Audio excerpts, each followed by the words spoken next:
지금 현재 기억하실 영어 단어가 쌍으로 3개가 나와야 되는데 assight면 payment, usance면 acceptance고 negotiation 하게 되면 연결되는 단어가 판서됐습니다. recourse 꼭 이렇게 기억해 주시면 좋겠습니다. 이때 현재 negotiation 관련돼서 한 사람이 누구였어요? 지급인이 아니고 중간에 있는 은행이었습니다. 그래서 assight음에 대해서 pay나 usance음에 대해서 acceptance는 지급인이 하는 업무인 거고 negotiation은 적어도 지급인은 아닌 사람이 자기 자금을 선급해 주는 것이라서 지급인이 하는 업무인지 지급인 외의 사람이 하는 업무인지도 구별해서 정리를 해주시면 좋겠어요. 앞으로 저랑 같이 공부하기 위해서 필요한 정보니까 꼭 기억해 주시기 바랍니다. 자, 이렇게 해서 리코스까지 소개했어요.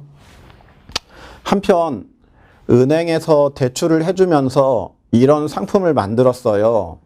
내가 오른쪽으로 가서 지급인에게 달라고 말할 수 있는 권리가 1번이고 문제가 생기면 수출자한테 되돌려 달라고 말할 수 있는 권리 2번. 이게 바로 소구권이잖아요.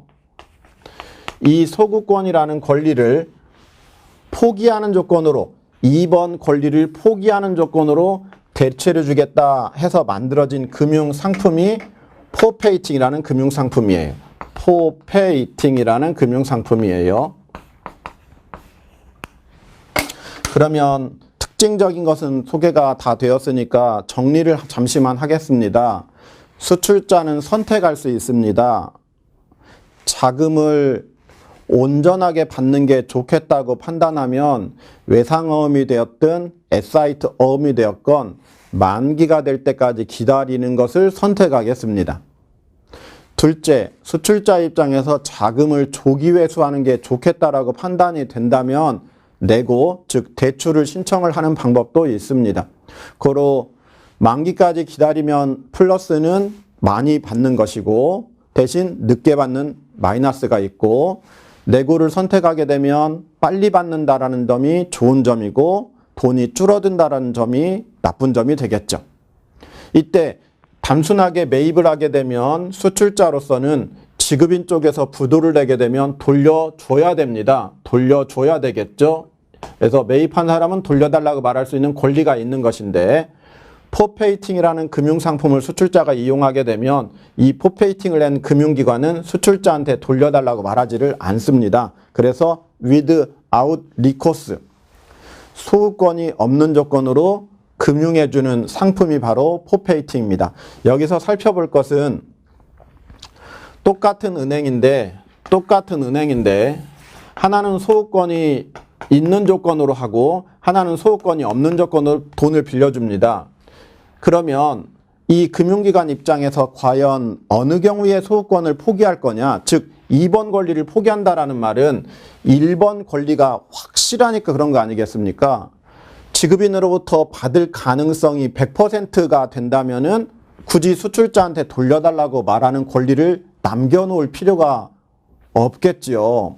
하여서 지급인을 따져봤을 때 첫째, 바이어가 지급인인 경우는 일반적으로 1번에 대한 안전장치가 조금 낮지요. 그런데 지급인이 뱅크로 되어 있으면 이 경우에는 1번 권리에 대한 안전장치가 제법 높겠죠.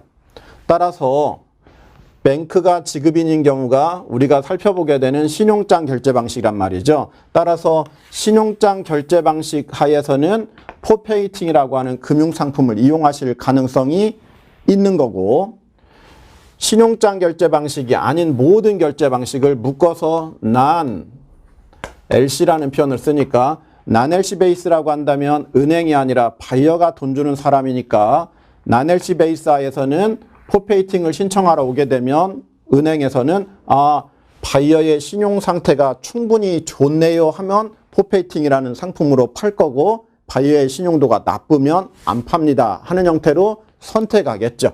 그래서 두 개로 쪼개져서 포페이팅을 이용할 수 있는 경우는 안전할 때밖에 없다. 우리 교재에 포페이팅 상품에 대한 설명이 살짝 있습니다. 나중에 교재 54쪽 지나가면서 살짝은 소개합니다.